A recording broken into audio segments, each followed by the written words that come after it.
안녕하세요. 높고 푸른 하늘이 아름다운 가을에 이렇게 사연을 보내게 되어 설렙니다. 저는 배려심 많은 남편과 눈에 넣어도 안 아픈 예쁜 딸아이와 함께 살고 있는 30대 여자입니다. 오늘은 택시를 타고 남편 없이 아이와 인천에 계신 시댁에 다녀왔어요. 먼 길을 갈 때는 항상 택시를 이용해요. 버스도 있고 기차도 있는데 왜 하필 택시냐고요? 오늘 그 사연을 들려드리고 싶어서 이렇게 신청을 하게 되었습니다.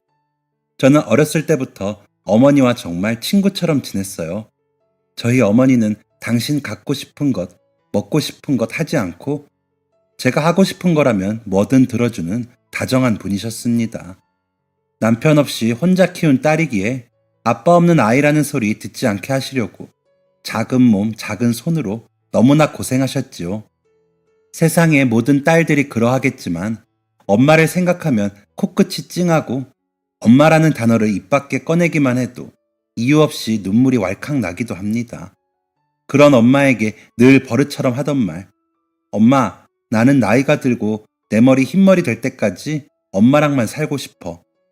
엄마는 그런 저의 말에 벌컥 화를 내며 절대 안 된다. 너도 다 크고 나면 좋은 사람 만나 가정도 이루고 해야지. 늙어서까지 엄마 곁에 붙어 살 생각 마라. 엄마도 너 시집 보내고 혼자만의 삶을 살아보고 싶다. 라고 늘 말씀하셨어요. 엄마에게 껌딱지처럼 붙어있던 딸은 당신의 그런 말씀이 서운하곤 했었답니다. 그래도 항상 그 서운함은 오래가지 않았어요. 함께 동네 산책을 하며 꽃 구경하고 유명하다는 맛있는 맛집에 가며 단둘이 데이트할 때면 늘 엄마랑 놀아주는 딸이 있어서 여자친구 안 부럽네. 네가 엄마랑 놀아주고 재밌어 해줘서 엄마는 너무 좋다. 라고 말씀하시곤 했거든요. 평생 둘이 같이 살고 싶다는 말에 화를 내던 모습보다 20대보다 더 소녀 같은 표정으로 생글 웃으며 행복하다고 말하는 모습이 더 진심이라는 걸 알기에 딸은 엄마에게 서운할 수 없었답니다. 하지만 못난 딸이었던 저는 세월이 흘러 직장을 다니고 연애도 하게 되면서 엄마와 보내는 시간이 점차 줄어들어 갔습니다. 엄마와 즐겨 가던 꽃 구경은 남자친구와의 데이트 코스로 변했고 엄마가 TV를 보며 궁금해하는 맛집은 지난주에 이미 남자친구와 다녀온 곳이 되어버렸지요. 하지만 엄마는 그런 제게 서운해하지 않으셨어요. 엄마와 보내는 시간이 줄어들어 미안해하는 저에게도 엄마는 연애도 못하고 결혼도 안 한다고 할까봐 걱정했는데 너무 보기 좋다. 사랑할 수 있을 때 마음껏 사랑해라. 네가 사랑받고 사니 엄마는 소원이 없다. 라고 말씀하셨습니다. 그런 엄마의 깊은 격려와 사랑에 힘입어 저는 남자친구와 결혼까지 하게 되었어요. 한없이 다정하고 저를 아껴주는 사람이었습니다. 마치 저의 엄마처럼요. 그런 남편의 모습이 엄마의 눈에도 보였던 건지 남편을 참 예뻐하셨어요. 가인아, 다정하고 선한 게 참 예뻐, 김서방은. 사위가 그렇게 예뻐? 그럼 예쁘지. 우리 딸 평생 친구해줄 귀한 사람인데. 엄마의 그 말이 그때는 아무렇지 않았는데 지금 생각해보면 왜 그렇게 가슴 아픈 말인지 모르겠어요. 한평생 딸내미 하나밖에 모르던 우리 엄마, 제가 결혼을 하고 얼마 지나지 않아 먼저 하늘로 가셨습니다. 저 키우느라 저 결혼하는 것까지 애가타게 지켜보시느라 모든 힘을 다 쓰신 걸까요? 저 때문에 제가 못난 딸이라서 미리 알아봐주지 못해서 나의 어머니를 너무 일찍 가시게 했다는 죄책감에 너무나 고통스러웠습니다. 이제는 다시 살아 움직이는 엄마를 볼 수 없다는 생각에 많이 슬프고 힘들었습니다. 때는 제가 결혼을 하고 1년쯤 지난 어느 날입니다. 오랜만에 엄마와 둘이서 데이트를 하려고 집을 나섰어요. 하늘에 구름 한 점 없이 맑고 잔잔한 바람이 시원하게 불어오는 초가을이었습니다. 그날 엄마가 매콤한 낙지볶음을 드시고 싶어 해서 자주 가던 단골집으로 모시고 갔어요. 붉게 양념된 반질반질한 낙지볶음을 보며 아이처럼 좋아하던 엄마는 한 숟갈을 제대로 못 넘기고 멈칫하셨습니다. 같이 먹을 냉국을 그릇에 푸던 저는 그런 엄마의 모습에 본능적으로 심장이 바닥에 쿵 떨어지는 느낌을 받았습니다. 마치 드라마에서나 보던 것처럼 국자를 쨍그랑 떨어뜨린 기억이 나요. 엄마, 왜 그래? 아니야. 내가 요즘 영 음식을 삼키기가 어렵네. 매콤한 거 먹으면 좀 괜찮으려나 했더니 많이 아파? 언제부터 그랬어? 어떤지 자세히 설명해봐. 눈물이 그렁그렁 맺히는 제 얼굴을 제대로 쳐다보지도 못하고 엄마는 마치 죄 지은 사람처럼 고개를 숙인 채 증상을 말씀하셨습니다. 엄마, 미안해. 엄마 아픈 것도 모르고 이거 한 숟갈도 못 먹겠어? 응? 난 천천히 먹을게. 너 먹어라, 가인아. 배고프잖아. 나 배 안 고파. 이따 나중에 먹을래. 우리 병원부터 가보자, 지금. 아유, 병원은 무슨. 금방 괜찮아질 거야. 그래도 병원 가. 엄만 내가 밥 먹다 그러면 그냥 있을 거야? 나 병원 데려갈 거지? 그러니까 나도 엄마 병원 데려가는 거야. 얼른 가보자, 엄마. 절대 별일 아니겠지만 일단 가보자. 저는 그 길로 엄마를 모시고 인근에 있는 작은 종합병원으로 갔습니다. 머릿속으로는 큰 대학병원에 가야 하나 생각이 들었지만 속으로 너무 긴장하고 있을 엄마와 또 제발 아무 일 없길 바라는 저의 바람이었지요.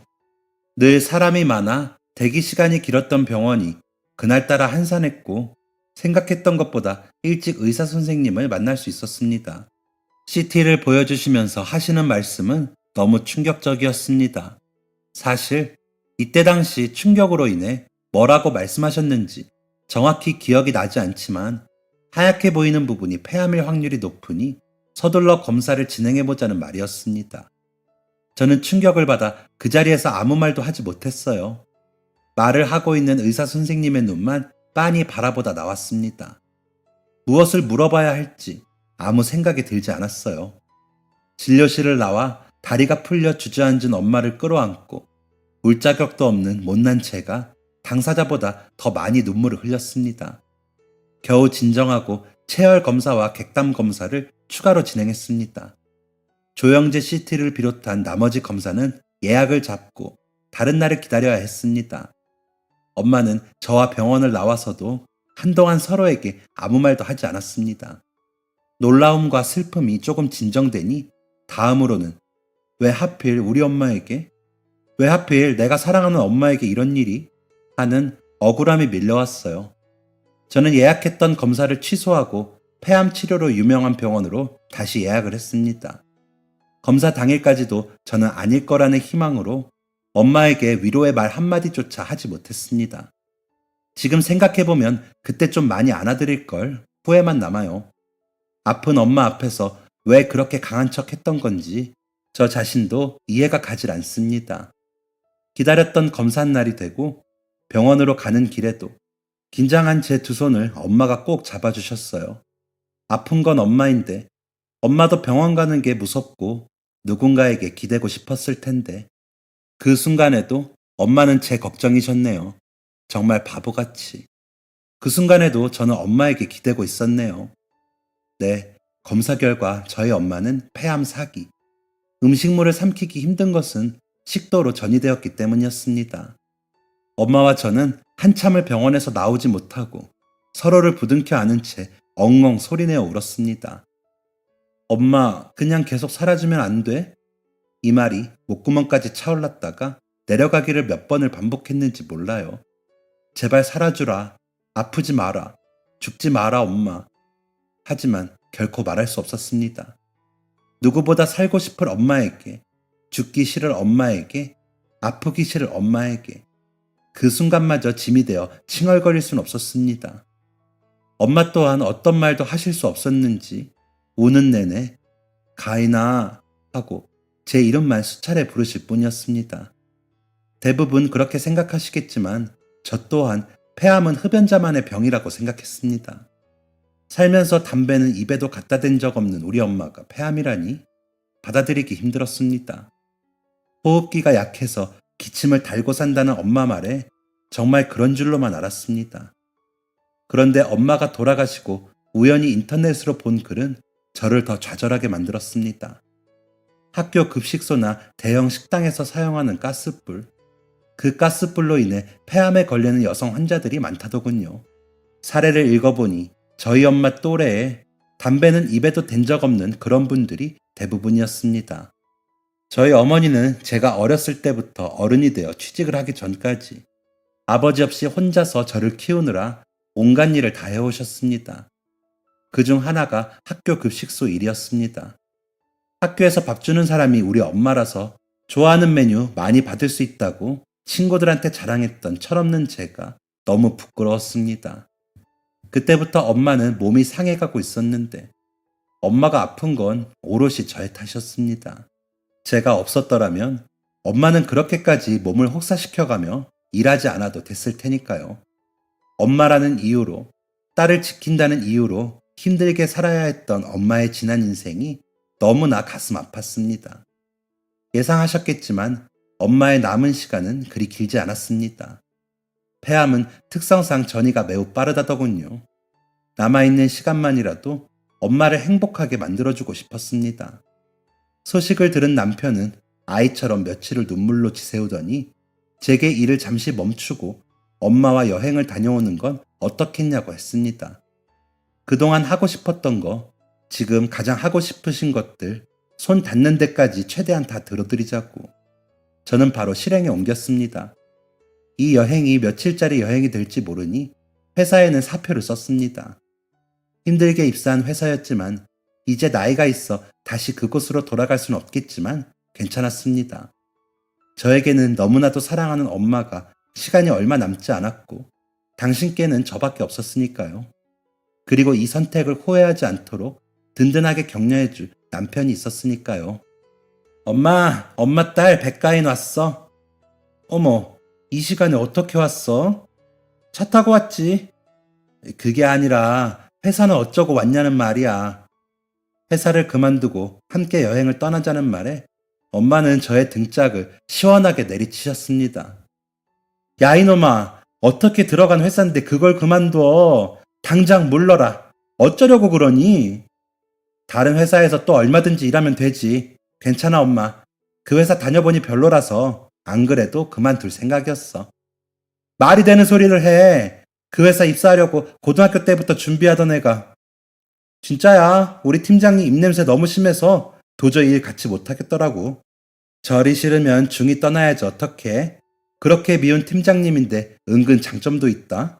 이렇게 그만두고 우리 경숙 씨랑 여행도 갈 수 있고. 너 정말? 엄마는 제가 회사를 그만둔 게 정말 화가 나셨는지 여행을 가는 길 내내 한마디도 없으셨습니다. 엄마, 좋아하는 바다 보러 가는데 왜 이렇게 뾰루통하셔? 차 안을 맴도는 침묵은 쉽게 깨지지 않았습니다. 남편 이야기를 하면 화가 좀 누그러들지 않을까, 우리 마음을 알아주지 않을까 해서 이야기를 꺼내보았어요. 엄마, 사실은 김서방이 그러자고 했어. 엄마랑 나랑 시간 더 보내라고. 자기도 휴가 받아서 같이 온다는 거 간신히 말렸어. 일 걱정은 하지 마. 내가 누구야? 나 신경숙 딸내미 백가인이잖아. 김서방은 또 누구야? 신경숙 사위 김동준이잖아. 괜히 말했나? 엄마는 콧방귀도 끼지 않으시고 창밖만 하염없이 바라보셨습니다. 그렇게 30분쯤 고속도로를 달렸어요. 엄마가 드디어 말을 걸어왔습니다. 휴게소 좀 가자. 휴게소에 내리자마자 엄마는 제게 편의점에서 물을 좀 사오라고 심부름을 시키셨고, 물을 사고 나오니 어딘가에 전화를 걸어 잔뜩 응석을 부리고 있었습니다. 정말로 왜 그러는 거야? 엄마, 누구야? 아무튼 밥 챙겨 먹고 가인이 와서 끊을게. 누군데? 몰라도 돼. 나 화장실 갔다 올 테니까 차에 먼저 가 있어. 차에서 엄마를 기다리는데 남편에게 문자가 왔습니다. 여보, 괜찮지? 장모님 나한테 전화로 왜 너 안 말렸냐고 투정하시네. 장모님 괜찮으셔? 절대 혼자 계시게 하지 말고 꼭 붙어 있어. 사랑해. 고마워. 당신도 밥 잘 챙겨 먹고 이따 바다 도착하면 영상 통화할게. 고맙고 사랑해요. 저는 남편에게 답장을 하고 차에서 벌떡 일어날 수밖에 없었습니다. 절대 혼자 계시게 하지 말라는 남편의 말. 곱씹어보니 시간이 10분이나 지나 있더군요. 차 문도 닫지 못하고 화장실로 뛰어갔어요. 그리고 한편에서 들려오는 고통스러운 기침 소리. 엄마라는 것을 직감했습니다. 엄마! 제 목소리를 들은 엄마는 기침을 삼키려는 듯이 숨을 고르고 한숨을 쉬셨습니다. 차에서 기다리라니까. 문 열어. 내가 안아줄게. 잠깐 아무 말도 없던 엄마는 문을 열어주지 않을 거라는 저의 예상과는 달리 문을 열어주셨고, 좁은 화장실 칸 안에서 잔뜩 웅크리고 있던 엄마의 얼굴은 예상보다 훨씬 더 망가져 있었습니다. 저절로 눈물이 나오는 것을 애써 꾹 참고 쉰소리를 내며 어깨를 들썩이는 엄마를 꼭 안아드렸어요. 분명 나보다 더 크고 폭신폭신한 엄마였는데 그날 제가 품에 안은 엄마는 바싹 마른 나뭇가지처럼 작고 메말라 있었습니다. 엄마, 시간 많으니까 천천히 가도 되니까 참지 말고 하고 싶은 만큼 해. 울고 싶은 만큼 울어. 천천히 가도 되니까. 해질녘이 되어서야 바다에 도착한 엄마와 저는 모래사장에 털푸덕 주저앉아 바다 구경부터 했습니다. 넘실넘실 저물어가는 해가 하늘만 물들이는 것이 모자랐는지 바다까지 붉게 물들이고 있었어요. 그런 바다를 바라보는 엄마의 얼굴을 이 순간을 영원히 간직하고 싶었습니다. 저는 핸드폰을 꺼내 그런 엄마의 모습을 비디오로 촬영했어요. 엄마가 그런 저를 쳐다봅니다. 찍지 말라고 싫어할 줄 알았는데 소녀 같은 웃음을 지어 보이던 엄마. 야, 가인아, 같이 찍자. 너무 예쁘다. 바다 나오게 찍자. 엄마, 우리 여행하는 동안 좋은 곳에서 우리 얼굴 나오게 계속 찍을까? 좋지. 찍고 나서 엄마 얼굴에 뽀샤시 효과 좀 넣어줘. 그런 거 안 해도 충분히 뽀샤시 하시거든요. 그렇게 저는 엄마와 여행하는 동안 예쁜 곳에서 멋진 포즈도 잡아보고 활짝 웃어도 보고 영상 속 엄마에게 말도 하게 시켜보면서 많은 순간들을 핸드폰에 담았습니다. 애야, 뭘 밥 먹는 것까지 찍고 있어, 남사스럽게. 사람들이 쳐다봐. 왜, 뭐가 어때서? 우리 엄마 밥 먹는 모습 좋아서 그러지. 에이, 그만 찍어. 그럼 엄마, 한 숟갈 먹고 국물이 끝내줘요. 이렇게 해봐. 그렇게 하면 그만 찍을게. 이게 엄마를 놀리네. 너 그만 안 할래? 시간은 야속하게도 빠르게 흘러갔습니다. 하하호호. 핸드폰 속 영상에서 엄마와 저의 웃음소리가 들려옵니다. 시간이 날 때마다 핸드폰 속 엄마를 들여다보며 세상을 떠난 엄마를 그리워했습니다. 저희 어머니는 암 진단을 받고 5개월 만에 눈을 감고야 마셨습니다. 너무 힘들었지만 감당할 수 없는 슬픔과 억울함이 북받쳤지만 정말 보내주기 싫었지만 당장이라도 전화를 걸면 언제나처럼 조금 퉁명스러운 목소리로 여보세요? 껌딱지 왜 전화했어? 할 것 같아서 엄마와 살던 집 문을 열면 이놈의 집구석은 쓸고 닦고 돌아서면 또 먼지가 쌓여있다. 너 좋아하는 미역줄기볶음 실컷 해놨으니 이따 가져가 라고 할 것 같아서. 그러니까 사실은 엄마의 죽음과 부재가 실감나지 않아서 슬퍼도 견딜 수 있었던 것 같습니다. 머릿속에서 엄마의 기억이 희미해지는 것이 무섭고 두려웠던 저는 찍어둔 영상을 하루에도 수십 번 보았습니다. 그렇게 좋아하던 소고기 국밥 한 그릇도 다 비우지 못하고 소리내어 웃어 보이는 엄마의 모습, 식탁에 마주 앉아 당연하게 밥을 같이 먹던 예전의 많은 날들과 겹쳐 보여서 제가 좋아하는 영상입니다. 엄마의 죽음 앞에 도저히 살아갈 힘이 없었던 저, 엄마가 그렇게 아프게 돌아가셨는데 나는 이렇게 평범하게 웃으며 살아가도 되나? 속으로 질문하면서도 또 그렇게 살고 있더라고요. 그렇게 살다 보니 하늘에서 지켜볼 엄마에게 살아야 되니까 그냥 대충 사는 모습보다는 예전에 저처럼 이왕 사는 거 세상에서 제일 멋지게 사는 모습을 보여드리고 싶어졌습니다. 밥도 제 손으로 직접 챙겨 먹고 남편과 행복한 데이트도 하고 친구도 만나고 웃고 떠들고 놓고 있던 일도 다시 시작했습니다. 꽉 찬 하루를 보내려고 노력했습니다. 엄마가 그리운 날엔 핸드폰 속 엄마에게 엄마, 나 요즘 이거랑 이거 하느라 엄청 바빴어. 속으로 얘기하고 나면 괜찮아졌어요. 그렇게 노력과 시간을 들여가며 엄마의 죽음을 서서히 인정하게 되었습니다. 그리고 어느 정도 마음의 안정이 찾아지니 제 뱃속에 새 생명이 찾아왔어요. 겨를이 없어 미뤄왔던 임신이 된 것이었습니다. 입덧을 하고 남산만큼 부푼 배가 무거워 몸을 겨누기 힘들 때마다 이 모든 고통을 감내하고 저를 낳아주신 엄마 생각이 나지 않을 수가 없었지요. 하지만 그런 저의 곁에서 같은 영상을 수백 번 함께 봐주는 남편이 있기에 든든한 마음으로 출산을 기다릴 수 있었습니다. 그러던 어느 날 친구를 만나러 약속 장소로 가기 위해 택시를 탔습니다. 만삭이 되어 무거워진 몸으로 택시를 타니 중년의 기사님이 백미러를 통해 걱정스러운 눈빛으로 저를 바라보시더군요.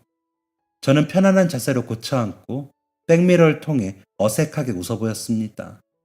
괜찮으니 걱정 안 하셔도 돼요. 라는 의미였죠. 몇 개월 됐어요? 이제 9개월이에요. 아이고, 곧 세상 밖으로 나오겠네. 축하해요. 엄마가 제일 고생이에요. 그죠? 기사님은 다정한 말투로 제게 축하를 전하셨어요. 보통은 택시를 타도 이런 말 들을 일이 없는데 친절한 한마디에 왠지 기분이 좋았습니다. 몸은 힘들어도 마음은 행복해요. 그래서 출산하나 봐요. 행복해 보여요. 사람이 밝아 보여. 애기 태명이 뭐예요? 행복이에요. 행복이. 행복이 너무 행복한 이름이네요. 그럼 행복이 보러 병원 가는 거예요? 혼자? 네, 혼자는 아니고 같이 갈 임산부 친구가 있어서요. 친구랑 임신을 같이 하고 아주 단짝인가 봐요. 예전에 다니던 회사 동료인데 어쩌다 보니 겹쳤어요. 몰랐는데 병원에서 마주쳐서 이참에 친구 됐어요. 신기하죠? 좋은 친구가 될 운명이었나 보네요. 배가 많이 부르면 혼자 다니기 힘든데 남편은 또 일하러 가야 되고 하니 시간 맞추기도 어렵고 같이 갈 친구가 있으면 참 좋긴 하겠어요. 네, 좋아요. 같이 다닐 친구가 있으니 2주에 한 번 병원도 같이 가고 이틀에 한 번 요 근처 임산부들 운동하는 곳에 운동하러도 같이 다니고 너무 좋아요. 임산부들 운동하는 곳도 생겼어요? 네, 요 앞 사거리에 생겼어요. 병원이랑 동선도 가깝고 해서 편해요. 근데 이제 하도 무거워서 얼른 나왔으면 좋겠네요. 하하, 그맘때 그런 생각 많이들 하죠. 어휴, 다 왔다. 요 앞에 세워드리면 되겠어요? 네, 감사합니다. 여기 결제요. 아니요, 됐습니다. 돈은 필요 없고 조심해서 내려요. 목적지에 도착해 결제를 하려는데 벼랑간 돈을 받지 않겠다고 하셨어요. 저는 너무 당황했습니다. 어렸을 때는 버스와 지하철을 타고 취직하고는 자차를 몰게 되면서 그동안 그렇게 택시를 많이 이용해 본 건 아니지만 돈을 받지 않는 기사님은 단 한 번도 없었거든요. 저는 의아한 반, 당황스러운 반으로 기사님을 쳐다봤습니다. 오는 내내 백미러를 통해 상냥하게 웃어주시던 기사님이 고개를 돌리고 얼른 내리라는 제스처만 취하고 계셨어요. 아니, 그래도 어떻게 돈을 안 내요? 기사님, 받으셔야죠. 임산부는 공짜로 태워주는 그런 택시예요. 이 택시가. 임산부 공짜 택시라 생각하고 내려요. 그런 게 어디 있어요? 여기 있지. 뒤에 차들 기다린다. 얼른 내려요. 오토바이 잘 살피고. 아니, 임산부 공짜 택시라니까. 이제 진짜 가야 해. 내려줘요. 기사님과 실랑이를 하는 사이 뒤에 오고 있던 차들이 빵빵 경적을 울려왔습니다. 초조해진 기사님은 다그치셨고 덩달아 초조해진 저는 결국 결제를 하지 못하고 택시에서 쫓기듯 내리게 되었어요. 저 기사님, 감사합니다. 예, 조심히 가요. 바쁘게 출발하는 택시에 대고 목청 높여 감사 인사를 전하자 창문을 열어 다시 한번 웃어주시고는 유유히 사라진 택시. 정말로 임산부 무료 택시라는 게 있나? 이따 지혜 씨를 만나면 물어봐야겠다고 생각하며 병원으로 올라갔습니다. 원무과에서 예약자 이름을 말하고 대기실로 가니 지혜 씨가 먼저 도착해 앉아 있더군요. 저보다 더 늦게 아이를 가진 지혜 씨의 배는 저 배의 반만한 크기였습니다. 둥그런 배를 나란히 하고 앉으니 신기하면서도 행복했어요. 아, 맞다. 지혜 씨, 혹시 임산부 무료 택시라는 거 들어본 적 있어? 임산부 무료 택시? 그런 건 처음 들어보는데. 그치? 처음 들어보지. 나 방금 택시 타고 내릴 때 결제하려는데 기사님이 갑자기 그러시는 거야. 자기는 임산부한테 돈 안 받는다고. 임산부 무료 택시라면서. 그런 게 있어? 근데 몰랐지. 핸드폰으로 검색해 볼까? 한번 찾아보자. 지혜 씨도 그런 말은 처음 들어본다며 의아해 했습니다. 저희는 핸드폰으로 임산부 무료 택시를 검색해 보기로 했고요. 그런데 그만 깜짝 놀라고 말았습니다. 가방 속에 핸드폰을 찾으려 손을 넣었는데 아무리 뒤져봐도 핸드폰이 보이지가 않는 겁니다. 왜 그래? 핸드폰이 없어졌어. 분명히 여기다 뒀는데. 집에 두고 온 건 아니야? 아, 모르겠어. 기억이 안 나. 왜 이러지? 괜찮아. 그럴 수 있어. 나도 깜빡할 때 많아. 혹시 어디 흘린 거일 수도 있으니 내가 전화해 볼게. 지혜 씨는 자기 핸드폰으로 제 핸드폰에 전화를 걸었습니다. 뚜루루 뚜루루. 신호음만 들려오고 연결되지 않는 전화. 택시에 흘렸으면 분명 기사님이 받으셨을 거라며 집에 두고 온 것 같다고 저를 달래는 지혜 씨. 우선 얼른 진료받고 집에 가서 찾아봐. 너랑 밥 먹기로 했는데 미안해서 어쩌지? 괜찮아. 너 그 핸드폰 없으면 안 되잖아. 얼른 찾아야 너도 뱃속 행복이도 마음이 놓이지. 고마워. 제발 집에 두고 온 거였으면 좋겠다. 저는 너무 불안했습니다. 집에 있었으면 좋겠다고 생각하면서도 내가 외출하면서 핸드폰을 안 챙겼을 리가 없는데 하는 생각이 자꾸 들었기 때문이죠. 핸드폰에 엄마와의 추억이 담겨 있기 때문에 절대 잃어버리면 안 되는 제 보물 1호였거든요. 정말 불안했습니다. 저의 그런 불안함을 뱃속의 아이도 느꼈는지 톡톡 찌르는 게 엄마 걱정하지 말라고 쓰다듬어 주는 것 같더군요. 속전속결로 진료를 마치고 집으로 가기 위해 다시 택시를 탔습니다. 아까 만났던 기사님과는 다른 분이었어요. 저는 기사님께 조심스레 여쭈었습니다. 저 혹시 택시에 핸드폰을 두고 내리면 어떻게 찾을 수 있나요? 택시에? 핸드폰에 전화는 해봤어요? 네, 해봤는데 아무도 안 받아서요. 보통은 손님 핸드폰이 울리면 전화를 받아서 주인을 찾아줄 거예요. 그런데 전화를 안 받는다라. 혹시 택시 번호는 기억해요? 기사 이름은? 택시 회사는? 아, 카드로 결제하셨으면 결제 내역으로 찾을 수도 있습니다. 아, 아무것도 기억이 안 나요. 그리고 기사분께서 임산부는 요금 안 받는다고 하셔서. 아이고, 그러면 찾기가 조금 힘들겠는데요. 이걸 어쩌나. 다른 곳에 흘린 건 아니고요. 혹시 집에 두고 온 건가 해서 집으로 가보려고요. 그래요. 집에서 꼭 찾을 수 있을 거예요. 전화도 아무도 안 받는다고 하니. 아이고, 심란하겠지만 힘내요. 감사합니다. 요 앞에 내려드리면 되죠? 5,700원입니다. 핸드폰 꼭 찾으실 거예요. 제발 있어라 기도하면서 집을 뒤져보았지만 야속한 핸드폰은 어디에서도 모습을 드러내지 않았습니다. 너무 좌절했습니다. 그냥 평범한 핸드폰이었다면 이렇게까지 좌절하지 않았을 겁니다. 그 속에는 돈 주고도 살 수 없는 돌아가신 어머니와의 소중한 추억이 담겨 있기 때문에 그 소중한 걸 잃어버린 제 자신이 너무 한심하고 원망스러웠습니다. 어떻게 찾아야 하나? 방법이 떠오르질 않아 퇴근할 남편만 무작정 기다렸어요. 집으로 돌아온 남편은 한껏 절망하고 있는 저의 모습을 보고 화들짝 놀라 달려왔습니다. 여보, 왜 그래? 무슨 일 있었어? 여보, 왜 그래? 응? 전화도 안 받고 병원에서 무슨 일 있었던 거야? 그게 아니라, 괜찮아. 내가 있잖아. 천천히 말해봐. 병원 가는 길에 핸드폰을 잃어버렸는데 도대체 어디서 잃어버린 건지 기억이 하나도 안 나. 왜 점점 멍청해져 가는 것 같지? 그게 어떤 핸드폰인데? 하필 그걸 잃어버려서. 그랬구나, 우리 여보. 많이 놀라고 불안했겠다. 같이 찾을 방법 생각해 보자. 괜찮아. 당신 하나도 안 멍청해. 나도 얼마 전에 카드 잃어버리고 그랬잖아. 사람은 누구나 그래. 그러니까 괜찮아. 찾으면 돼. 남편이 울먹이는 저를 안고 등을 토닥여 주었습니다. 하지만 남편의 위로에도 쉽게 진정되지 않더군요.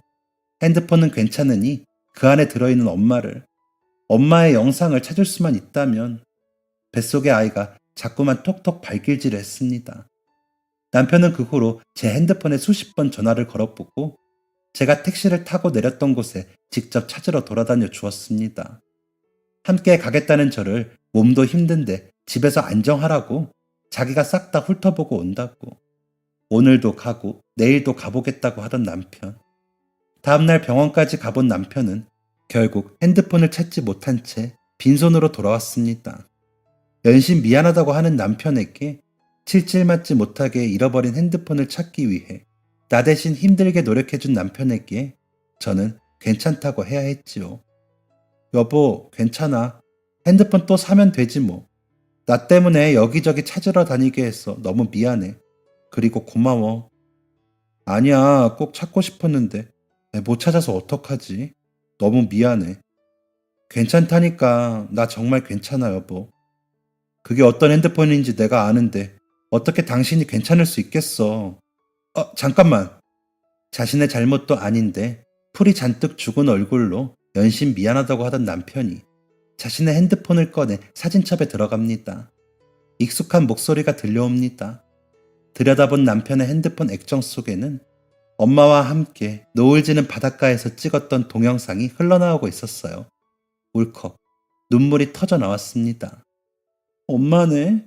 당신 핸드폰에도 있었어? 그때 당신이 보내줬잖아. 나도 장모님 그리울 때 한 번씩 꺼내보곤 했는데 이거 하나밖에 없네. 이거라도 있어서 진짜 다행이다, 여보.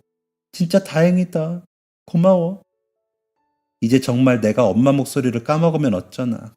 사람이 죽고 나면 목소리부터 잊혀진다는데 정말 그 말처럼 엄마의 목소리를 잊게 될까봐 너무나 두려웠습니다.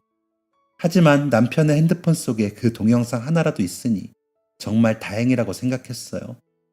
그래도 포기할 수 없다며 밤 늦은 시간에도 계속 전화를 걸어보던 남편은 끝내 좌절하고 말았습니다. 핸드폰 전원이 꺼진 것 같다더군요. 저는 그래도 남편 핸드폰에 동영상 하나가 남아있으니 하나라도 위안 삼아 차분히 마음을 정리하기로 마음먹었습니다. 저는 새 핸드폰을 샀어요.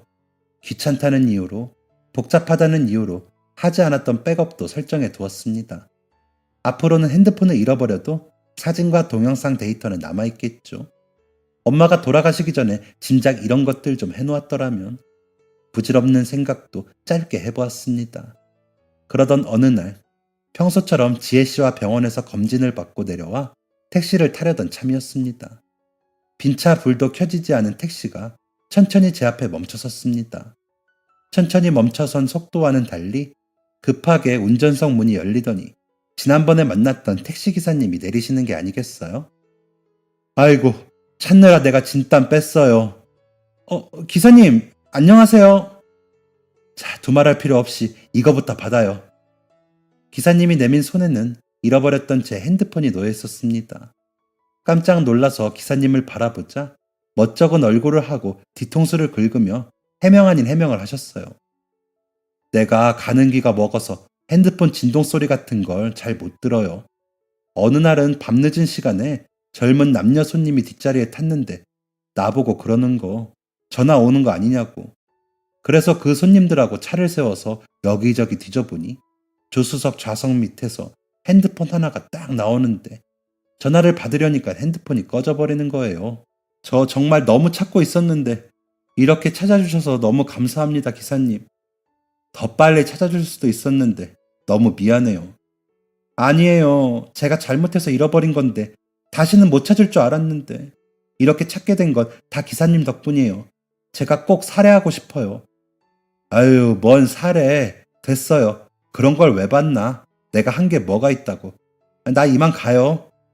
아니요, 기사님. 잠시만요.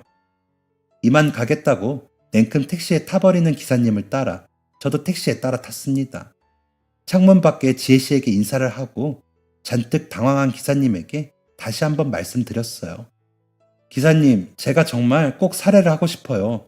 이게 그냥 핸드폰이 아니라 저한테 무척 소중한 보물이거든요. 정말 너무 찾고 싶었는데. 핸드폰을 되찾았다는 안도감과 기사님에 대한 감사함, 여러 가지 감정이 겹치면서 눈물이 흘렀습니다. 제가 갑자기 우는 모습에 기사님이 얼른 휴지를 건네시며 계속 사과를 하셨습니다. 아이고, 왜 울어요? 내가 미안해요. 좀 더 빨리 찾아줬어야 했는데. 아이고. 기사님이 왜 사과를 하세요? 제가 칠칠 맞지 못했던 건데. 저 기사님 그냥은 못 보내드리겠어요. 저한테 정말 소중한 건데.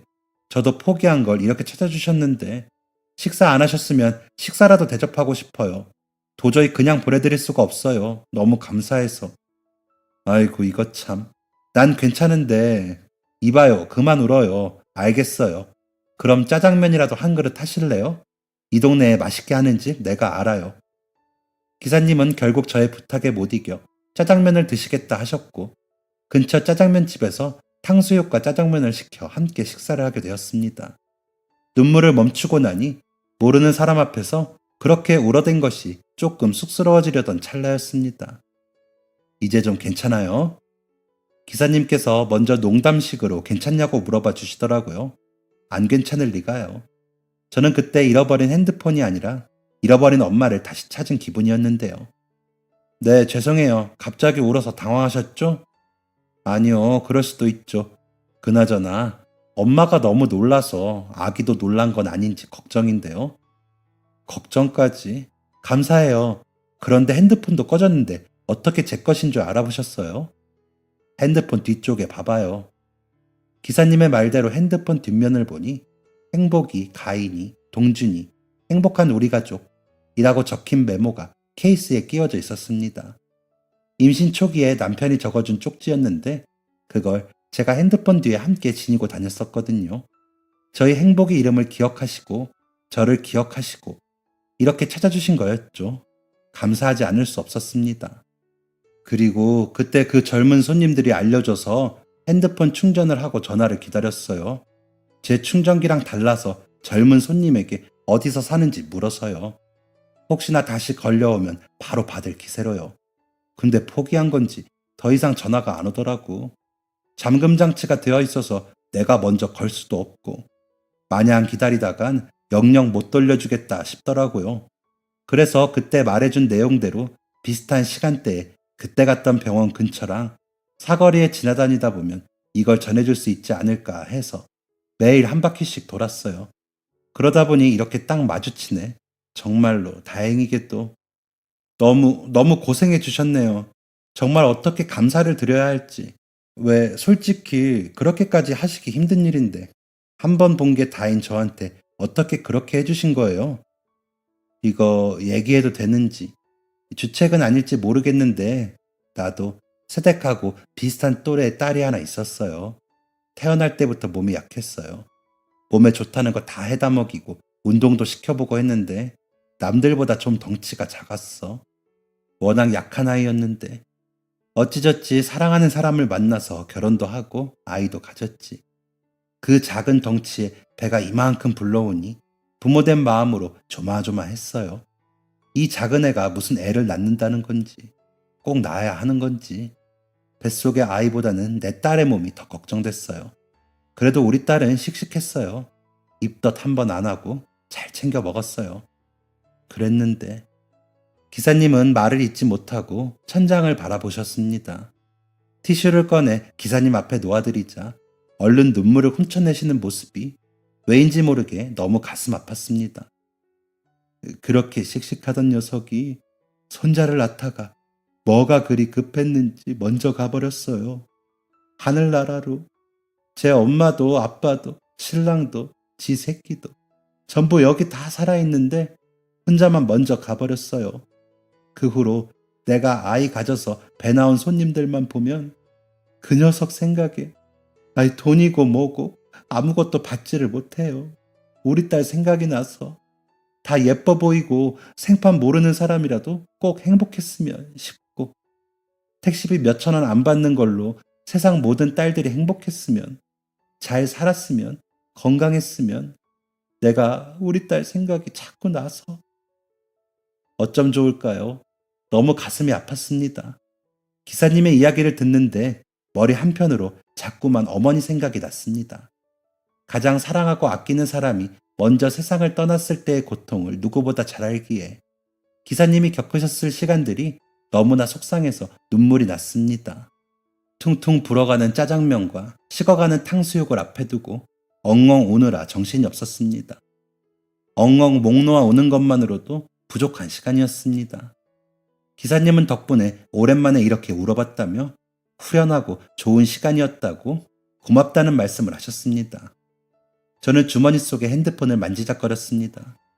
이 인연을 놓치고 싶지 않다는 생각이 자꾸만 들었거든요. 혹시나 너무 과하게 보일까, 이상해 보일까 고민하다가 후회하고 싶지 않아서 기사님께 조심스레 연락처를 여쭈었습니다. 잠시 멈칫하던 기사님도 저와 같은 마음이셨는지 흔쾌히 연락처를 알려주셨어요.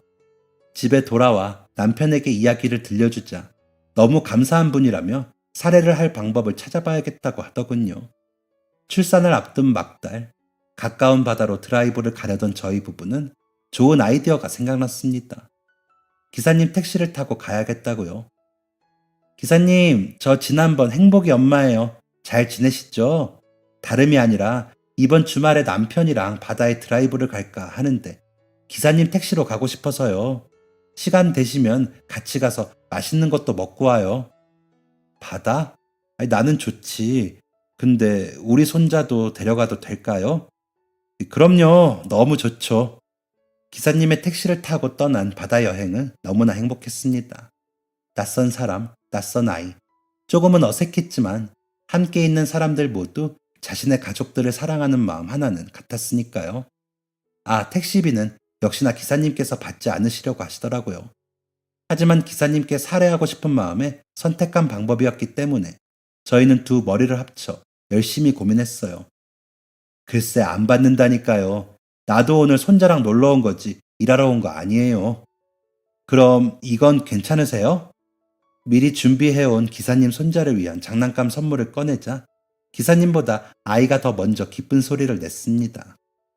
와, 또 보시다. 시호야, 감사합니다. 인사부터 해야지. 이모, 삼촌, 감사합니다.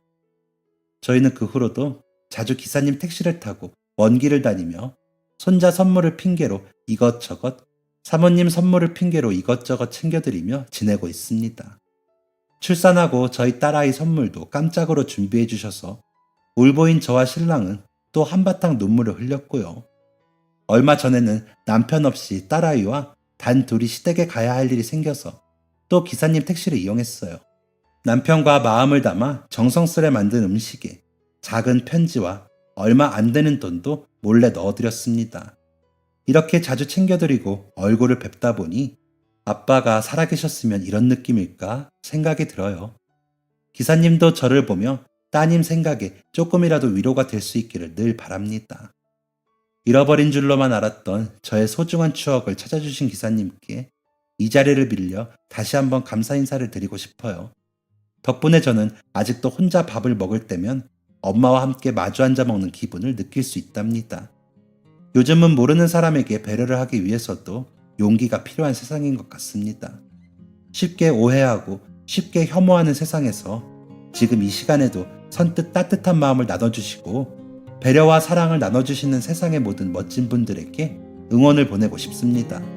저 또한 배려를 실천하는 멋진 딸, 멋진 아내, 멋진 엄마가 되기 위해 항상 노력하려고요. 일교차가 심한 가을 옷 따뜻하게 입으시고 항상 건강하세요. 긴 수다 들어주셔서 감사합니다. 지금까지 사연 들어주셔서 감사합니다. 사연이 재밌으셨다면 구독과 좋아요를 눌러주세요. 감사합니다. 안녕히 계세요.